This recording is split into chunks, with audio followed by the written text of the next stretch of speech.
Qu'est-ce qu'est alliance?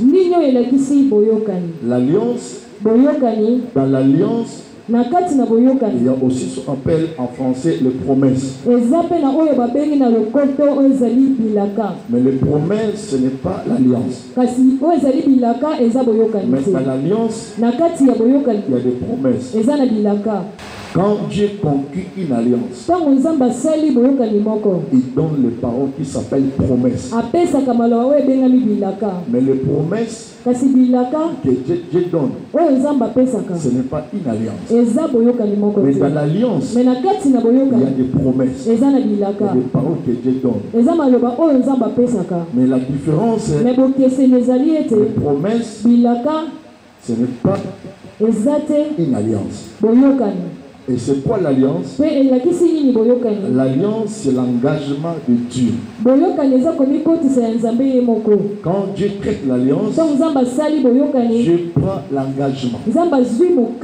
Personne ne lui a demandé. Il n'y a pas un petit piqûre. Il n'y a pas une petite motivation. Mais Dieu, dans sa souveraineté, il traite l'alliance. Il prend l'engagement envers un homme ou un peuple, une nation, une famille, quelconque. Donc Dieu prend l'engagement. Et cet engagement, sans réclamer nécessairement la contrepartie, sans réclamer la contrepartie, c'est qu'il n'y a pas un échange. Non, il n'y a pas un échange. Donc Dieu ne réclame pas quelque chose. Mais c'est lui, dans sa souveraineté, il prend l'engagement. Comme l'homme prend l'engagement d'épouser la femme. Comme papa Laurent a pris l'engagement d'épouser maman Mère. Personne lui a motivé.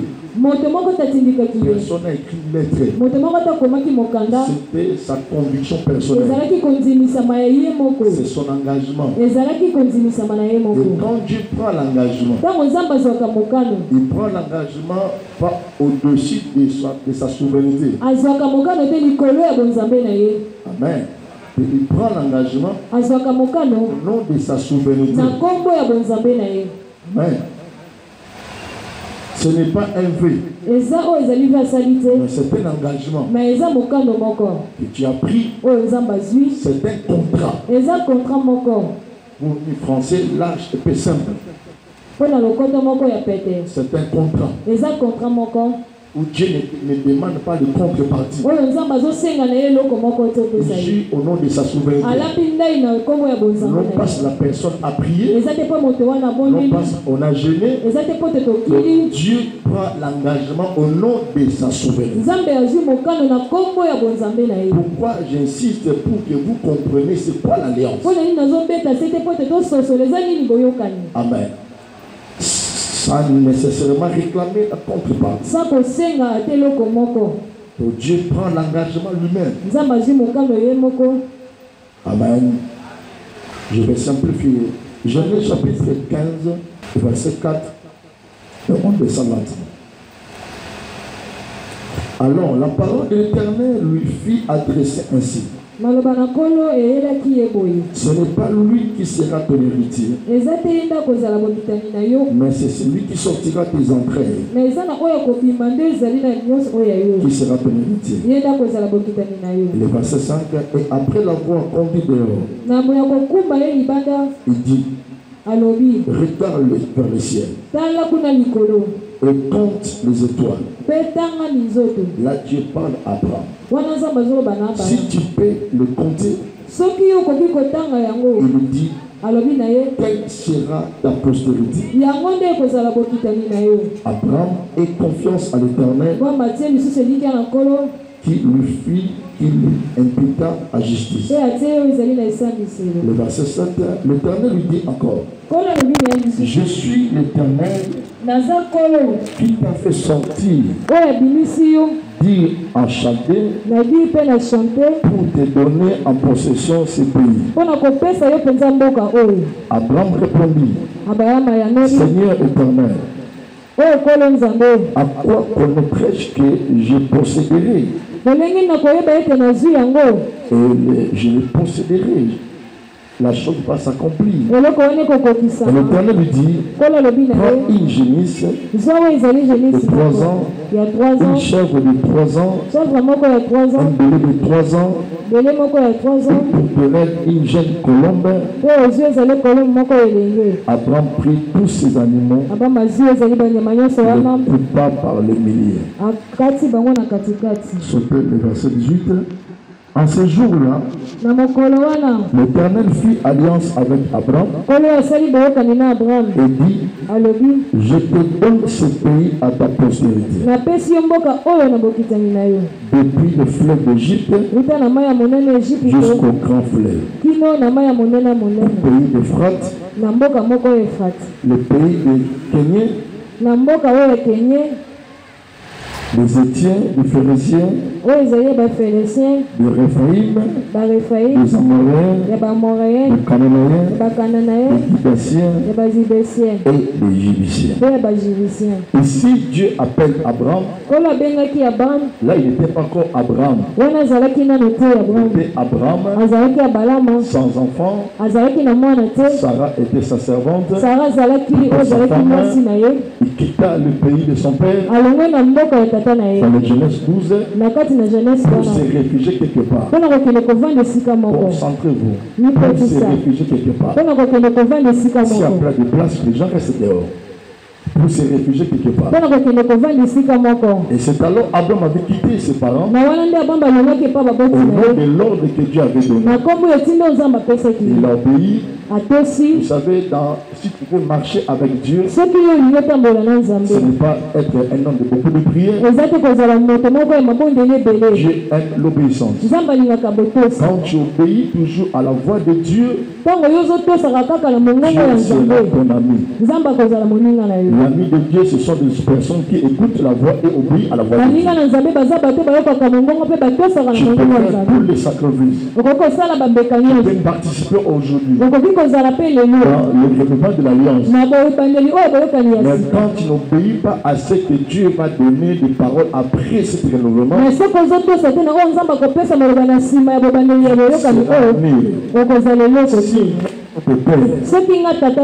depuis que Dieu m'a appelé, je résiste devant les combats. Primo, à cause de l'Alliance. Et deuxièmement, j'obéis à la voix de Dieu. Tout ce que Dieu me demande de faire, même si elle est contre ma volonté, je le fais. Même si ça dérange mon esprit, je le fais. Il suffit de dépenser l'argent, je le fais. Et en retour, je le bénis. Parce qu'à tout moment, le Seigneur me parle. J'écoute et j'obéis à sa voix. Je prie qu'on commence déjà le 6e mois. Et vous, les enfants d'Alliance, obéissez aux directives que Dieu va donner. Dieu est dans sa parole. Et Abraham a obéi. Il n'a pas regardé l'immense, la bénédiction de la maison de son père. Il a quitté en foulant le pied dans le pays de Canaan. C'est là où Dieu a commencé à lui révéler le mystère. On voit comment Dieu commence les aventures avec ses serviteurs. Il commence à proposer et à déclarer postérité à un homme qui est d'abord stérile. Donnez-moi vos yeux. Dieu commence d'aventure avec Abraham. Il dit Abraham, ce pays, je donnerai à toi et à ta postérité. Mais Abraham n'a pas un enfant. Et sa femme était stérile. Et qui l'a rendu stérile? C'est Dieu lui-même. Dieu commence à parler de choses où dans l'esprit d'Abraham était énervé. Il parle de la postérité à un couple stérile. Ce sont des aventures. Les aventures de Dieu, elle est différente des aventures des hommes. Les aventures de Dieu engendrent le fruit qui s'appelle la bénédiction. Mais les aventures des hommes amènent l'homme dans la mort. Vois comment tu es ici. Tu as amené tout ton cœur à cet homme. Il est aujourd'hui. Il t'a abandonné. Tu vois les aventures des hommes. C'est la mort. Et Dieu commence à parler. Il commence à parler. Tu vois ce qu'on fait. Je donnerai à toi et à ta postérité. Mais Abraham n'a pas demandé à Dieu la terre. Dieu lui-même a dit, je donne à toi, à ta postérité. Vous voyez? Parce que cette terre n'appartient pas à Abraham. Abraham vit un étranger dans ce milieu-là. Et Dieu gît au nom de sa souveraineté. Et il prend engagement de donner à Abraham et à sa postérité.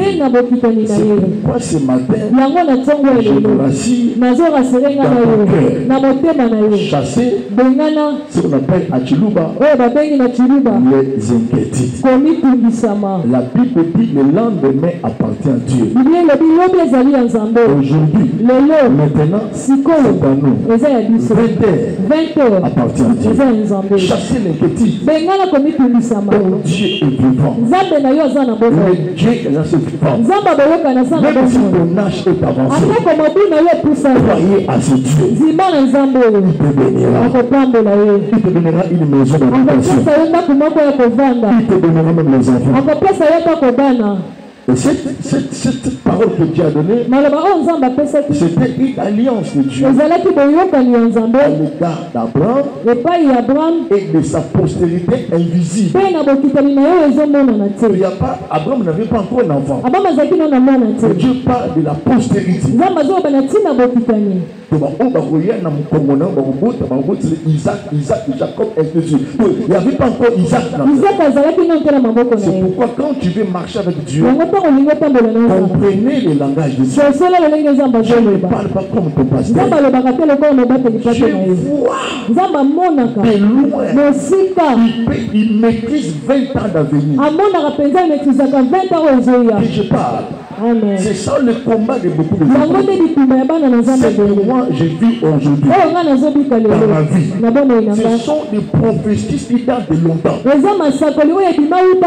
Depuis 96, 97, 98, je me parle de ces choses. Et après 20 ans, mes yeux commencent à vivre ces choses. Dans la bouche de Dieu, le mensonge ne sortira jamais. Le mensonge, c'est pour les faux pasteurs. Dieu, c'est la vérité. Acclamez ce Dieu.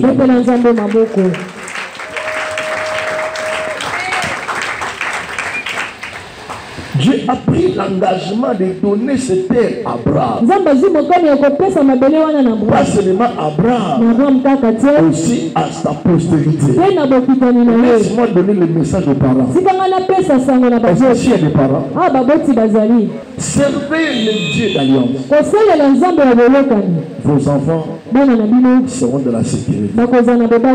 Aujourd'hui, toi tu es vivant. Tu peux nourrir tes enfants. Mais demain, tu peux quitter. Le pasteur nous a quittés. J'ai quitté. Mais Dieu, il a servi. Il protégera la vie de ses enfants. Malheur aux parents qui refusent de servir Jésus. Quand tu peux quitter la terre des hommes, Mais quelle sera la garantie? La garantie, ce n'est pas le bâtiment, ce n'est pas le bâti, ce n'est pas le champ. Dieu a démontré ça à Jacob, à Job, que tout ce que l'homme possède, tu peux perdre ça en une seconde. Tout ce que tu possèdes, les finances, le matériel, tu peux perdre ça en une semaine. Le diable a détruit ses richesses. La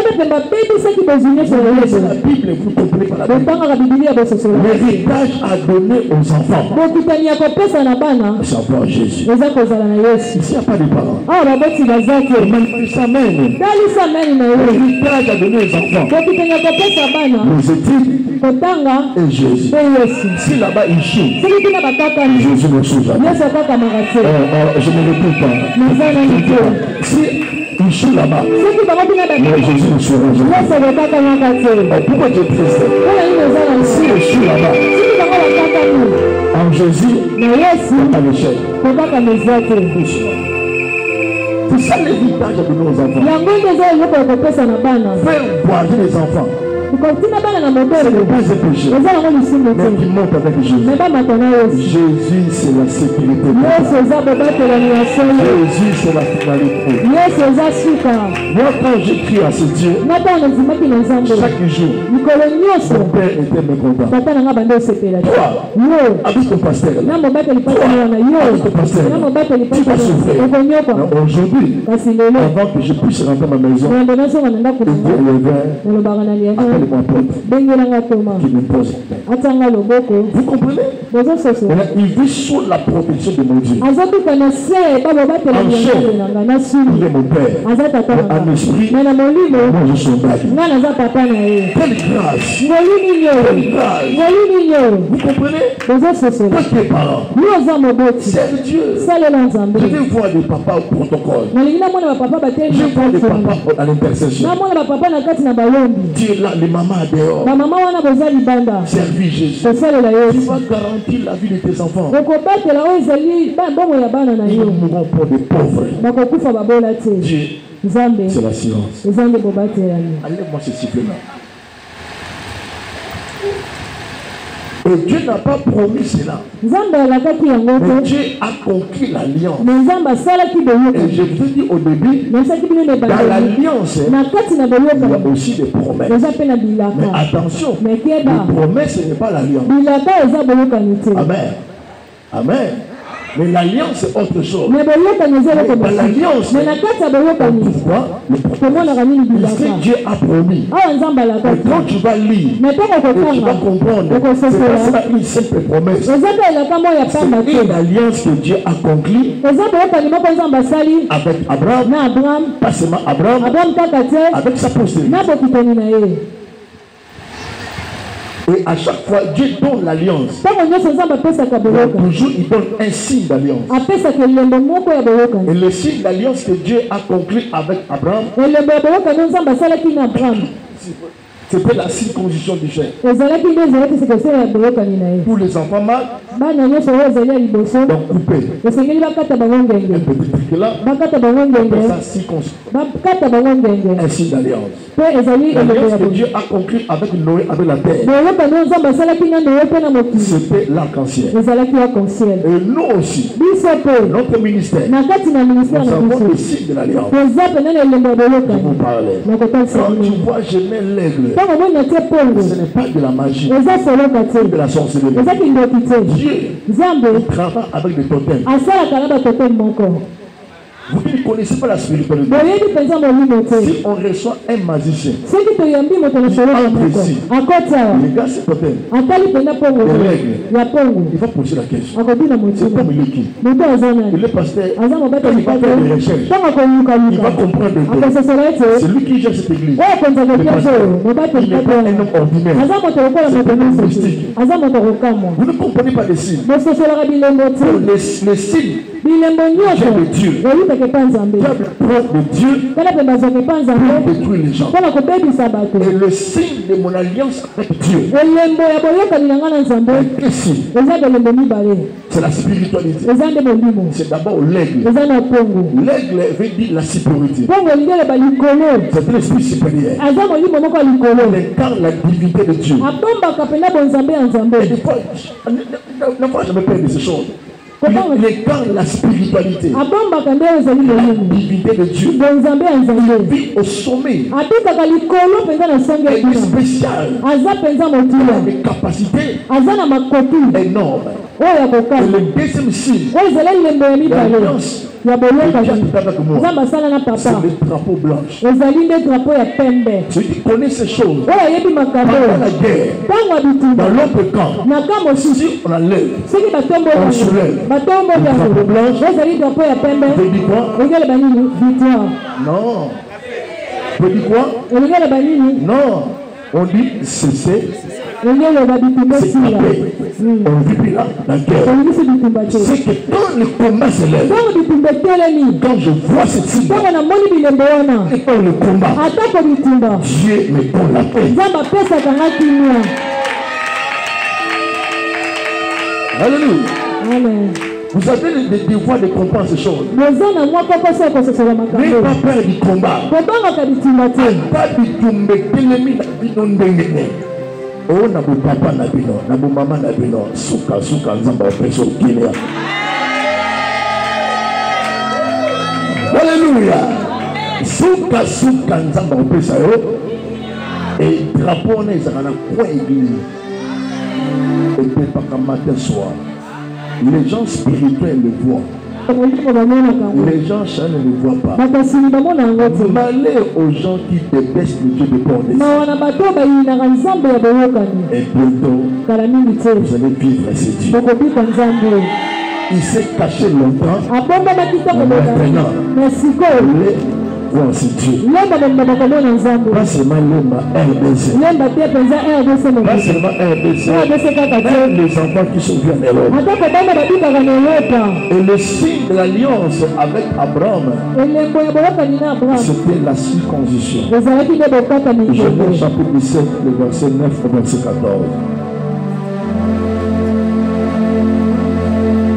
On n'a pas de temps, Père. On a parlé d'Abraham, on a parlé d'Israël, on parle maintenant de notre alliance. Nous, les enfants d'alliance. Quand on crie Rafa, rassemblement de filles et de fils d'alliance. C'est un grand plaisir et une bénédiction que je n'ai jamais espéré dans ma vie. C'est vivre en alliance avec Dieu. Je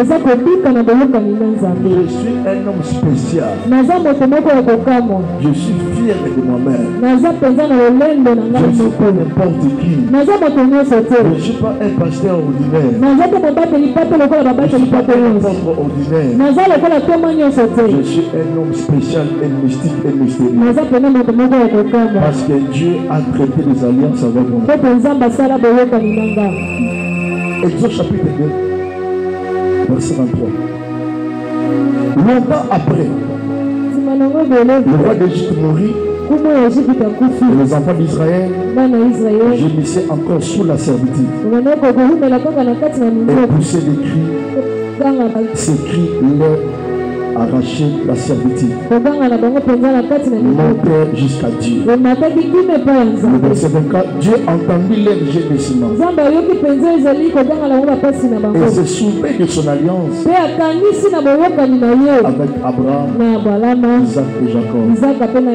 De Dieu, regardez ces enfants-là. Ce peuple-là, non au nom de leur immensité, au nom de l'alliance qu'il a conclue avec Abraham. Amen. Vous comprenez l'alliance? Maintenant, rentrons maintenant ici. Et tu as compris l'historique. Quelles sont les alliances que Dieu a conclues avec vous? Ce n'est pas vos alliances. Ce n'est pas l'alliance de corps de ciel. Ce sont des engagements que Dieu a pris vis-à-vis de moi. Mais au nom des réalités spirituelles, au nom de l'identité des enfants spirituels, et l'esprit m'a poussé d'adopter tous les enfants. C'est pourquoi ne me considère pas seulement comme un simple apôtre. Montez plus loin. Regardez-moi comme ton père. Et je dis à cette église, et je parle à tout moment, si ton père est sorcier, amen, amen, je l'ai retiré ce pouvoir de père et tu deviens ma fille et ma fille. Si ton père est sorcier, il n'a plus d'autorité sur ta vie. Sur le plan biologique, il reste ton père. Mais sur le plan spirituel, c'est moi qui est ton père. Et s'il veut faire la guerre avec toi, ne combat pas le père. Tu vas tomber. Laissez-moi faire la guerre avec ton père. Bénissez vos pères. Bénissez vos pères. Bénissez vos pères. Laissez la spiritualité entre mes mains. Le combat pour sortir, c'est le guerre de père.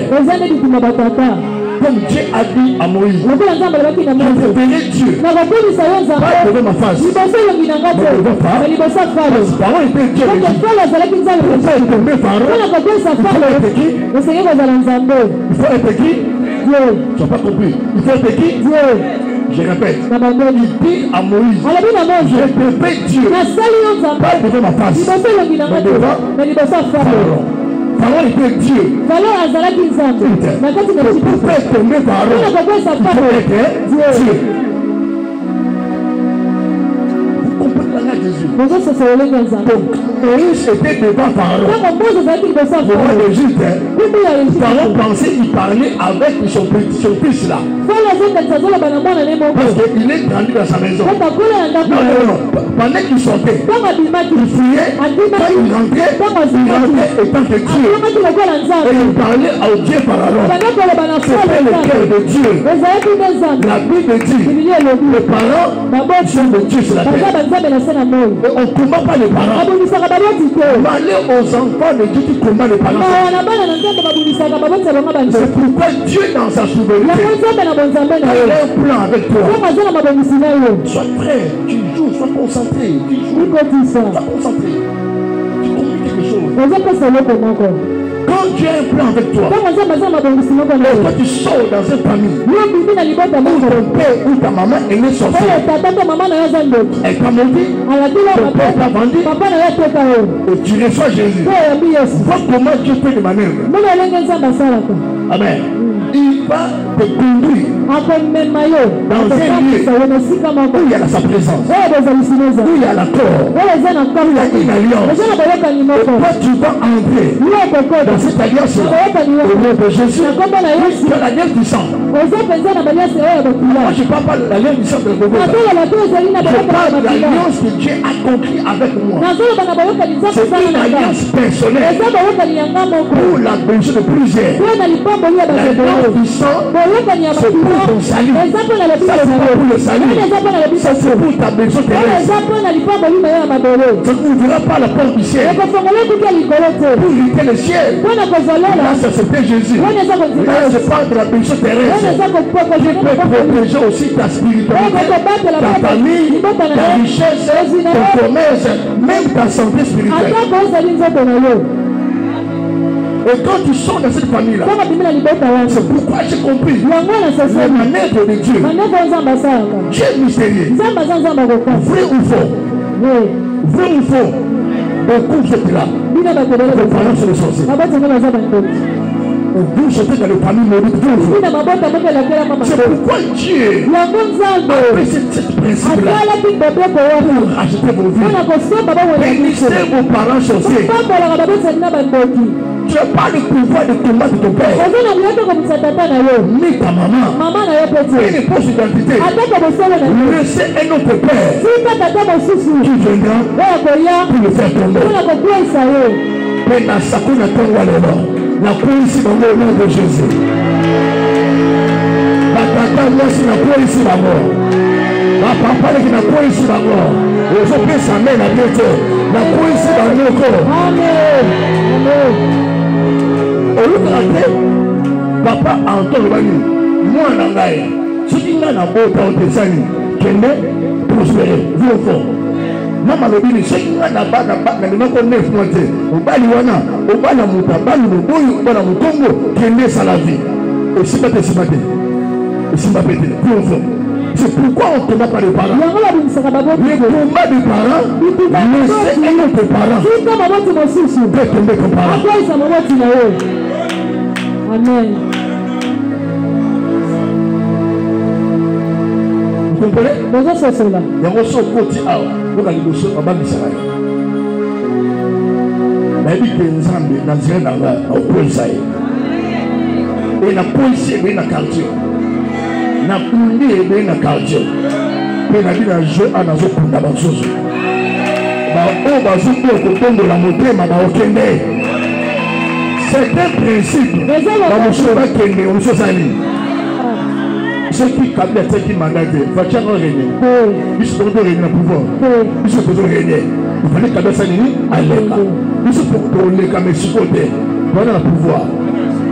Ils sont pour la sécurité. Deux ans de pouvoir. Il faut une guerre à est. Et si au lieu de trois fois, au lieu dans vie, j'ai mis petit pouvoir.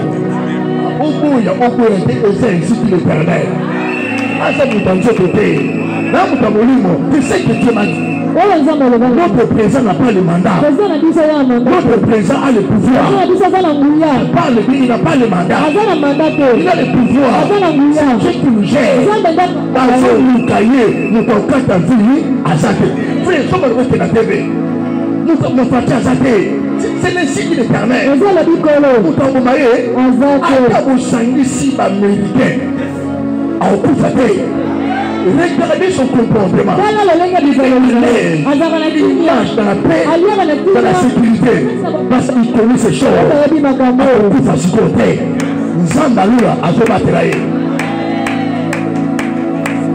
Ne combat pas les parents.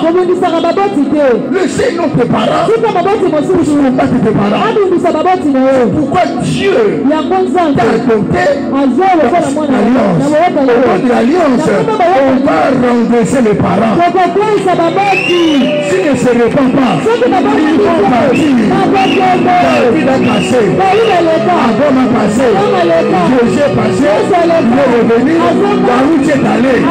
Et là aussi, il faut partir.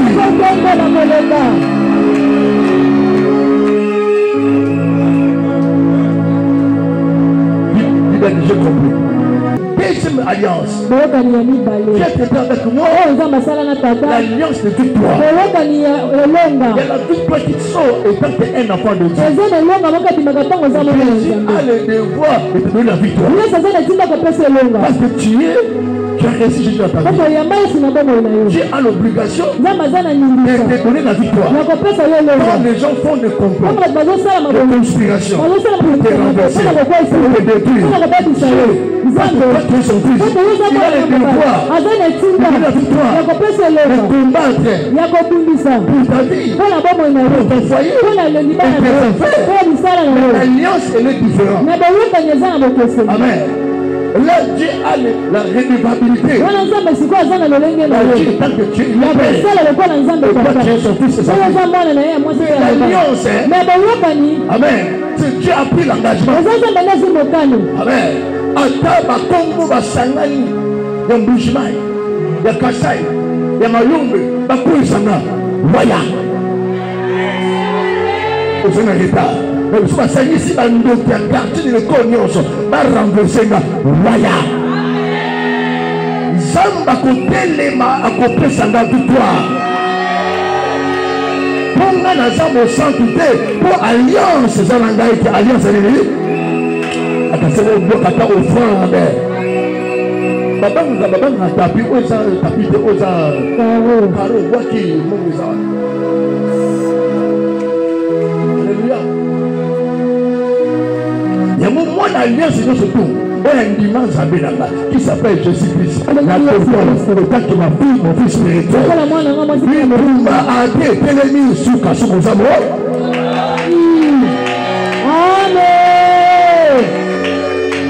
Ne pleurez pas comme les païens. Ne pleurez pas comme les ordinaires. Je vis en alliance avec mon Dieu. Mais pas n'importe quelle alliance. C'est la victoire. C'est pourquoi j'ai mis ça ici. L'alliance de victoire. Mon côté pour Isaïo. Ce qui est moi et ça dans le au lieu d'être j'avais mal agi, mal comporté, devant ton Dieu, réparé Nanga, n'a qu'une pas un zambé Nanga, au lieu de ça Nanga Monayo. Banetta Taboumissa, allons là. Parce qu'il y a une alliance. La victoire, il est là. Nous sommes bénis. Je veux que nous tous nous puissions acclamer cette alliance. Nous faut acclamer cette alliance.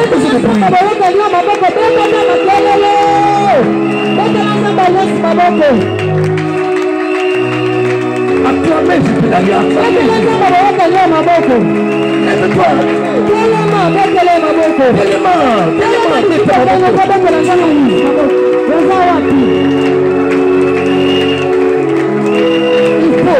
C'est la célébration.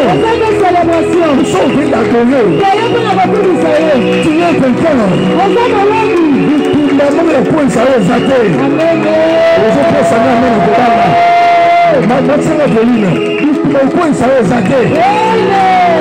Parce que alliance nous les allions.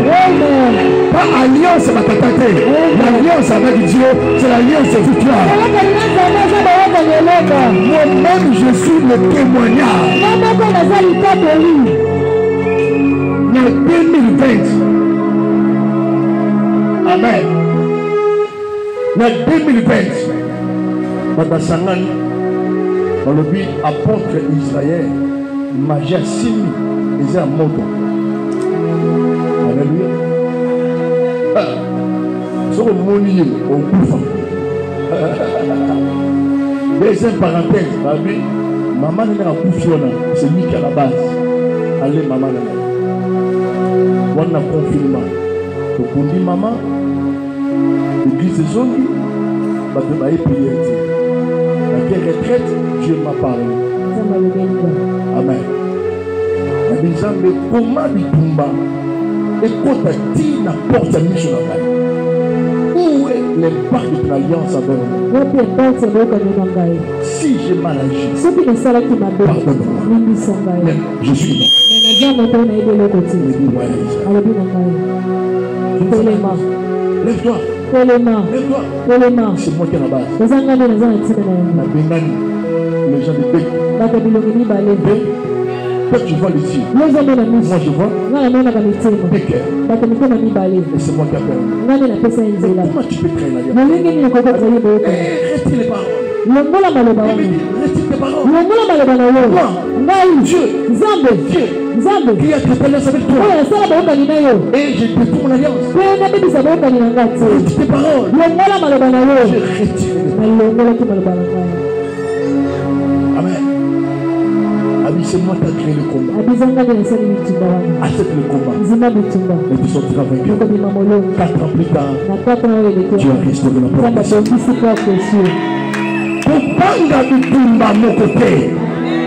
Bitumba mokote ko isayo. Balanga na kote awa. Bitumba mokote ko isayo. Ata na musala muba okitayo asate. Parce que tu vis en alliance avec Dieu. L'alliance de victoire.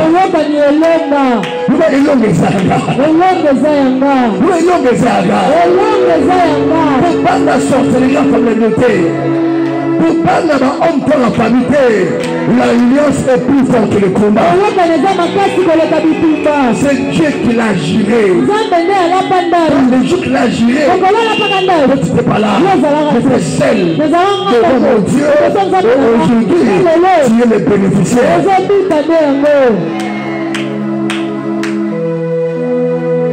Départ. Et ça, célébration. Départ. Le banaza molongi. Même les jeunes ne sont pas distraits. Voilà sa main droite. Frère, profitez. Vous voyez ma tête. Vous voyez voilà sa main. La cause alliance. La victoire. Maman retire. Et qui s'appelle. Ezra papa. Ezra maman. La loi. La pacte. La veille. L'engagement. La gilaka. La pesaka. La kila famille. Koto kitaka. La liaka biso. Waya. Beta la boca ya.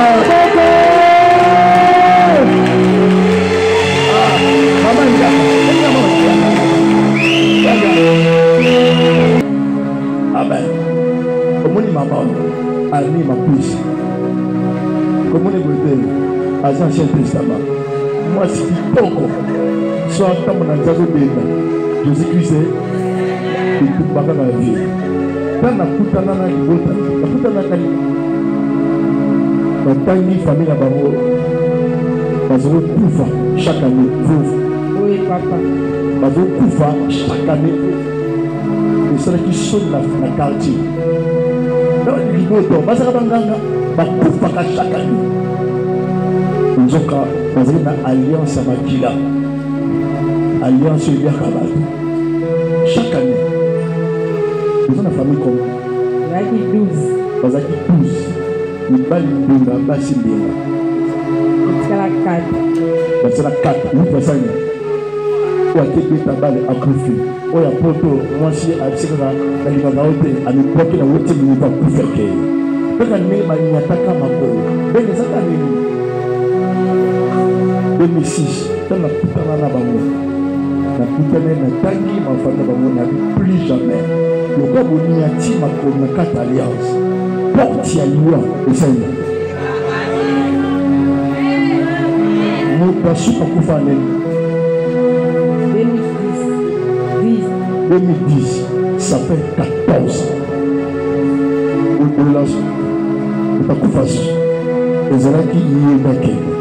Après, il a raté le Kénaï. Le maman incrédule. Et quand on a tout fait, on a dit plus jamais. Alliance sur le côté, les accords pilotés, n'a pas absent. Parce que vous portez le même sang. On a 14 ans. On peut ajouter à cause de nous. Amen.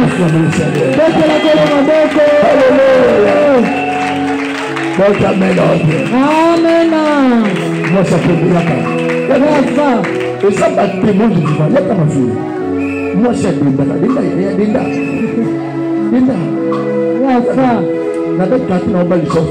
Amen. L'alliance va balaka. Amen. L'alliance va balaka. Amen. Ça va se couper. Ça va. Couper. Ma tête. Ngaba. Il y a une belle paire d'Angaba. Je t'ai gommé. Oh, Ngaba. Ma prédétaille. Dans la page que tu m'as dit, ma témoin des personnes, là, il faut ma six. Par où peut-il me remonter? Il y a un ennemi. 2011. Bah, 2011 ans.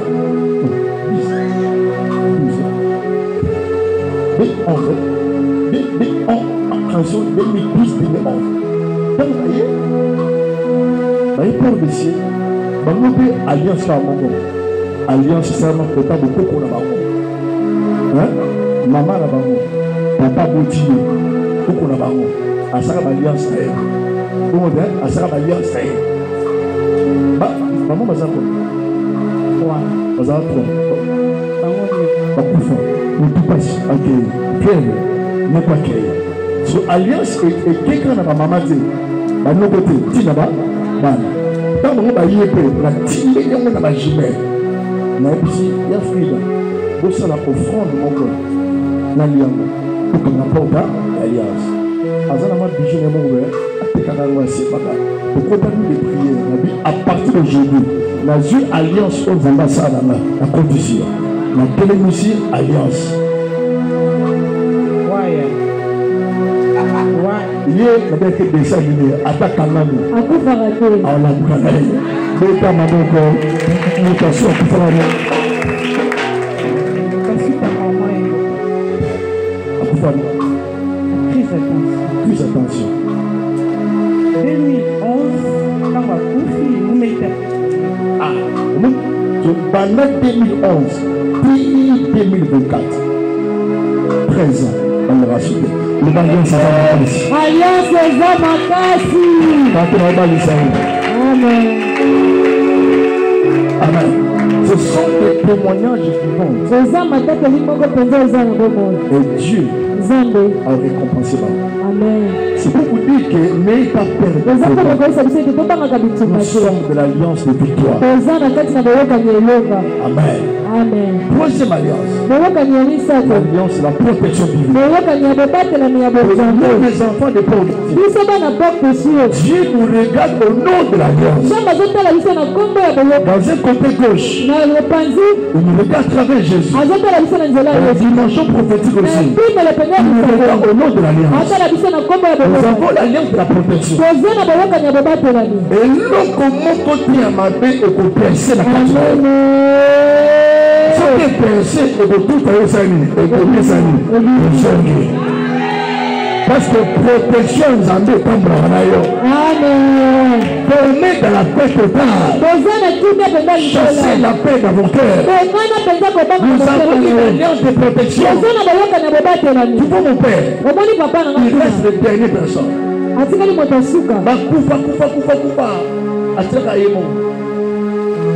Parce qu'il est de l'alliance de protection. Ne touche jamais de la paix. N'aie pas peur de la famille. Craignez seulement Dieu. Écoutez seulement Dieu. Nous sommes en protection de l'alliance. Moi je marche sans crainte. Quand je rentre la nuit, mardi, je sors le mardi, je rentre le mercredi. Minuit, et quand je marche, je n'ai pas peur. C'est que la protection de Dieu est avec moi. Non pas je prie beaucoup. Parce que Dieu a conquis l'alliance. Il me protège au nom de son alliance. Et toi aussi tu te gardes au nom de l'alliance. Ne t'appelle si maillot à sa tête. L'ensemble de l'ensemble. N'a pas de fatigué. N'a pas d'alliance. Et puis tout le monde d'amour. N'a pas d'américain. N'a pas français. N'a pas d'européen. Et c'est que quand ça met. Ma boule n'a pas d'indemnité. Ma contre la rabiche la mouli mon père dans soto. Et c'est un samba d'ailleurs. Pour tout pareil. Pour tout ça va d'alliance. Moi je la foi à Dieu. Amen. Le commissionnaire, c'est Laurent. À quel point la présidence, à quelle mission? Vous avez sanga ba pasteur pour le Kenya. La protection. Le bas de l'année. Pour prendre la bandouche à bébé. La paix étouffe la force de l'alliance. Quand tu vis de la paix, tu vas étouffer le Saint-Esprit. Et la foi. Et la foi.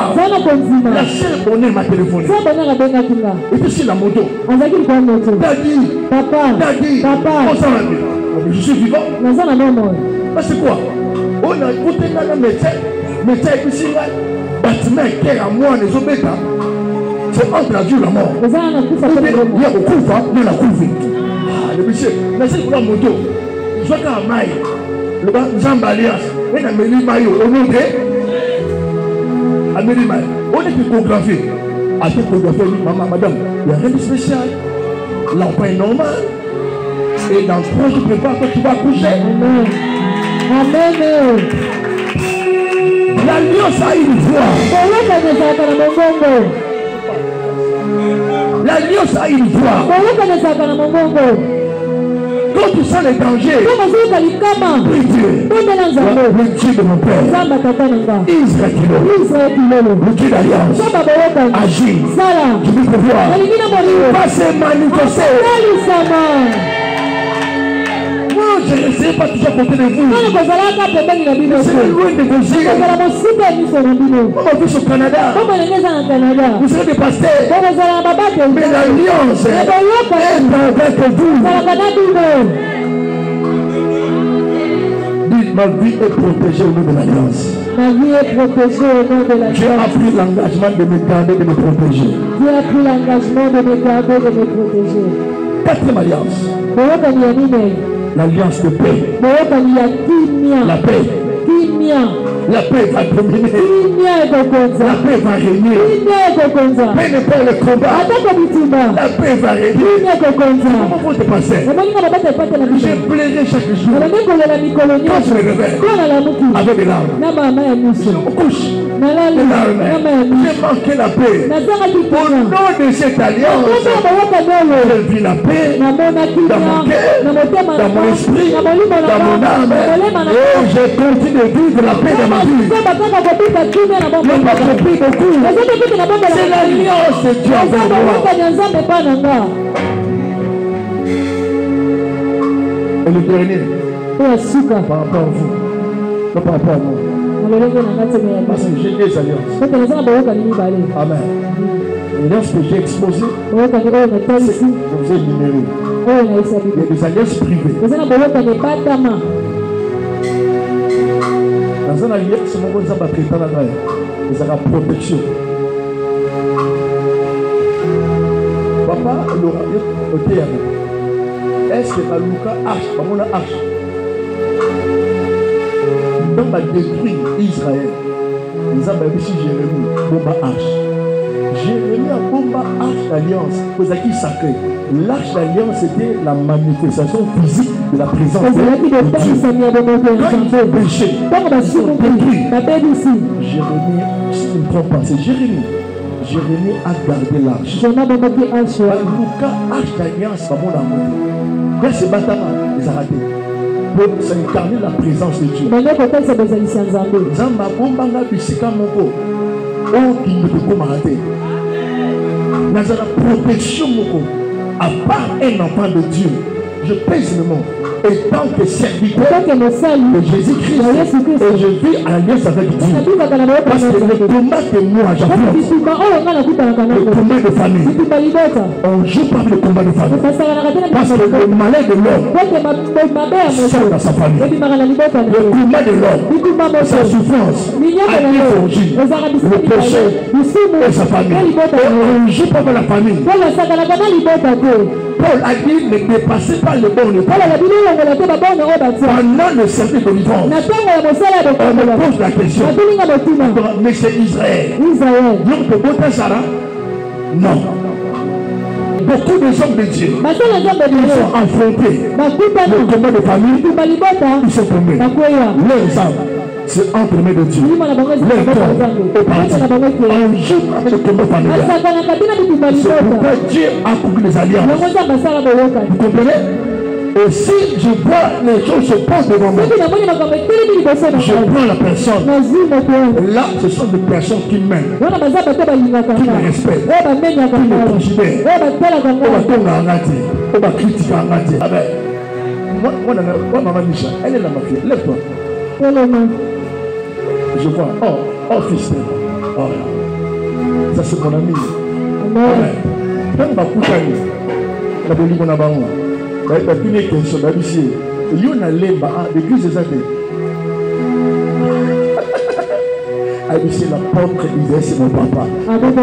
C'est une ligne à quartier dans les lignes en bas du salon. À bas du salon. Après, fais ça chez notre fils. Tout le monde a besoin. C'est ma vie.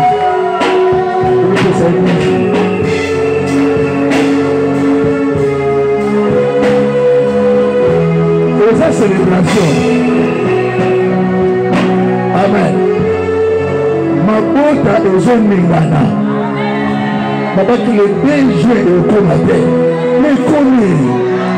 Oh, il va pas millionnaire. Putain, ma belle, il va pas millionnaire. 3 millions. Lui, ce témoignage peut isoler. Papa, encore il est bangaï. Frère Baptiste. Papa, c'est que tu as l'ali pongi avant il est bangaï. Tu as l'ali à moi dans ma bouche. Et il m'a un plafond. Papa, dans ce cas, il y a solo. Ma beaucoup, chaque jour, philo, ma note, les athées, ma vision, les athées. Ma beaucoup, alliance, on a Koufa et Kata grand frère. Ma Koufa, combien d'enfants? Napoto, Nibale, Nakishasa, je crois deux encore. Ma Koufa, Napoto, ma débriate, ma homme fort, ma tambongo, ma simba, ma sa, non, ma $100,000, ma Koufa. Où est le père Rassanini à Kita? Donc, tout le temps, on a se foutre à la loi. Mais si on a une alliance. L'alliance, nous ambassades en l'air. Les beaux gens ont pouvoir. La carte alliance, nous avons Koufaka, Okotika, RDC, Mboka Batata, joue nous ambassades à ODC. Calamité, nous sommes ces millionnaires. On a monté mon filet, ma boko. Pesa mama tabizi, pesa mama tabizi. Bonane. Awa taba teka bino na Singapore. Waya. Ngaisa yaka o star ba bisi yaka ba betala star. Yo ki poto de. Abe, omoni ye. Soka ndoto abe akilima. Yitika bogo. Tara putra alvisi photo kate vito de gabe minga sina adopté yo comme ta star rapport ici boka ngate na YouTube akoka pengate ngape na page na YouTube Rafa TV tara ko gera moya Rafa TV amen mi na ça yo ku fate Vrai. Ba ko combien de fois Balé belé. Bon aussi ba Eh. Et très ici ba boko. La vie sera ton partage. Papa Massani, Froufo, Papa Nagayo, Alouké comme ça. Une alliance à vie. Une alliance à vie. Où ça va na Kilolo? Où Fakate? Où Fakate? Malia Bato. Malia Bato. Beta Maboko Sapi.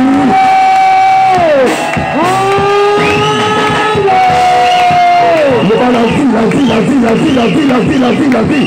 Déclarez cela. La vie. Déclarez cela. La vie, déclarez. La vie.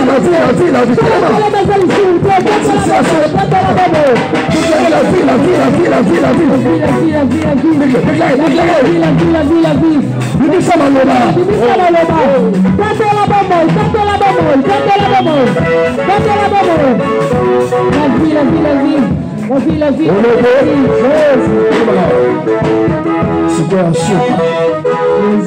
L'alliance de bénédiction. L'alliance de bénédiction.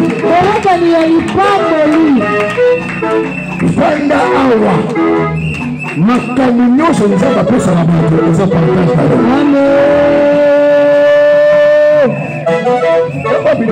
Amen.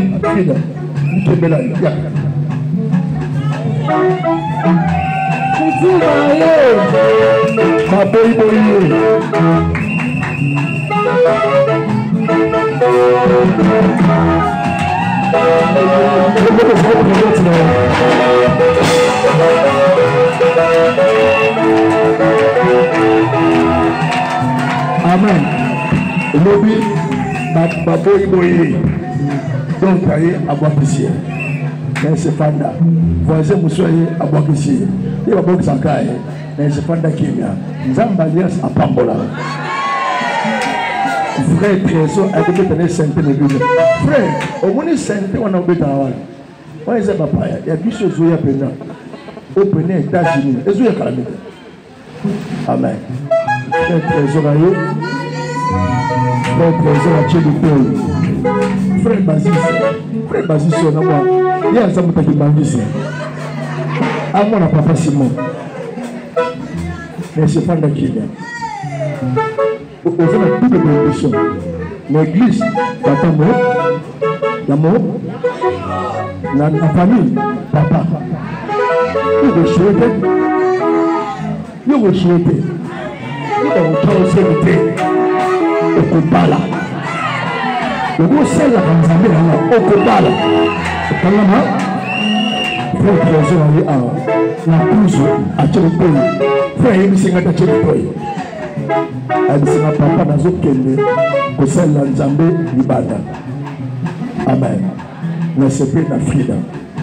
Na bisi soza na fanti, tika ba fanti. Quand na za matama ni bomo, na boy déception ako. Tika mwana. O azam mwana molimo pe anjo. Pour ce qu'on lycée même mission, au lycée même pas là. Quelle mission?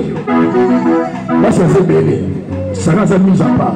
Parce que nous quand on se dit bébé. Papa n'a pas prêté serment à bureau a prêté serment. Et papa n'a pas décevoir à accueillir. Le bébé a pour mettre mon sonné.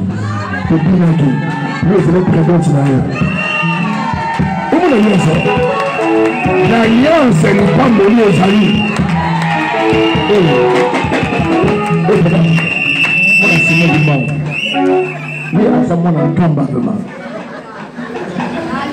Amen. La quatre alliances, c'est une alliance à l'Épamboli. Awa Boya aussi, répondre. Il y a une idée. Awa Boya aussi, awa tababoya okende poto sale okende donc kasi mwana nga aluka voyage azakona amen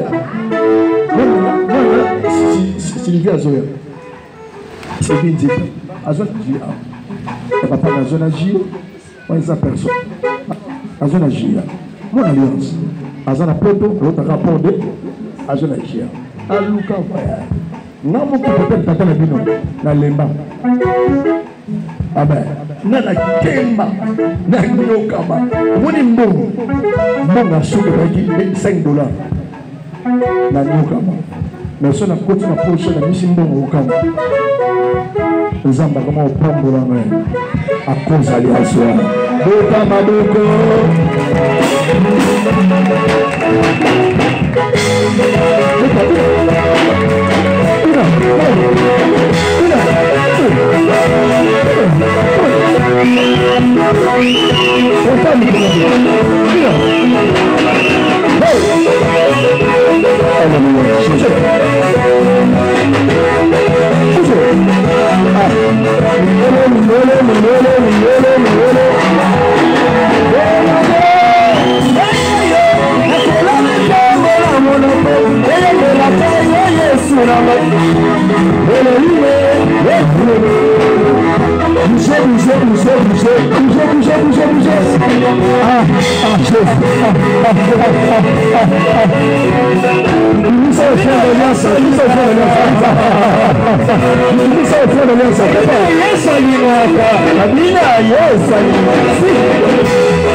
Nos yeux fermés. Pendant que nos frères ont pu chanter. Nous tous nous levons nos voix.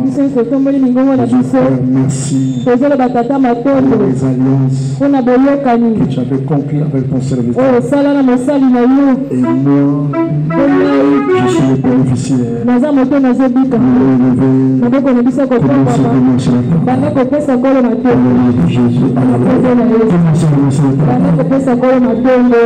Banda kopesa kolo matombo. Banda kopesa kolo matombo. Banda kopesa nzambe merci mpona boyokani. Maboko naza kotonga bamiso eza kokanga ozopesa nzambe merci. Ozopesa nzambe merci mpona matombo yo. Nzambe tozopesa yo merci mpona grâce da Dieu. Tozopesa yo merci mpona boyokani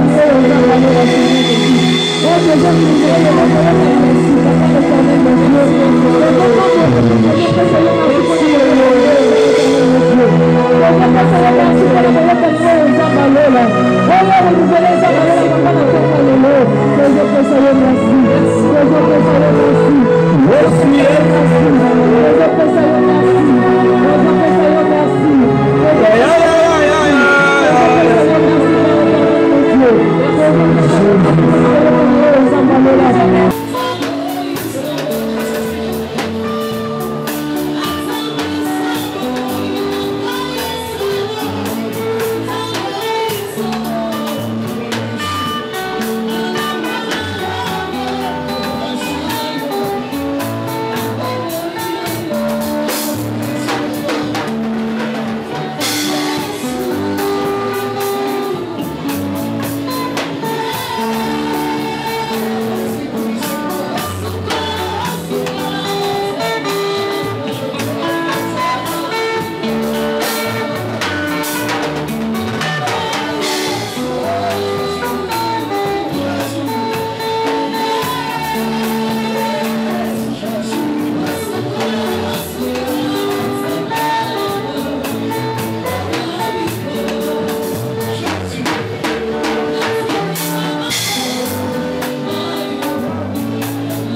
Au nom de Jésus. Jésus nous a enseigné. Tous ces heures, nous allons demander auprès de toi. En son nom Jésus. Tu nous écouteras. Et tu donneras la chose. J'ai pris au nom de Jésus. C'est toi qui m'as parlé. Israël des deux. Pas les 10. Pas les 20. Les 2 gens. Appelle mes enfants. Dans la réunion de l'Alliance. Pour 2024. Il y a des choses que je fais. Pour cette année. Ça va commencer à partir de ce mois de juin. Les choses qui vont être données. Les mariages en cascade. Les voyages en cascade. Les promotions en cascade. Les promotions. Cette alliance, ce n'est pas l'alliance de 2023. Ça c'est 2024. Après les enfants. Père, je fais mon travail. Ceux qui sont présents sont les personnes écoutez-moi. Ceux qui sont absents sont les races, les ingrédients. Père, au nom de Jésus-Christ.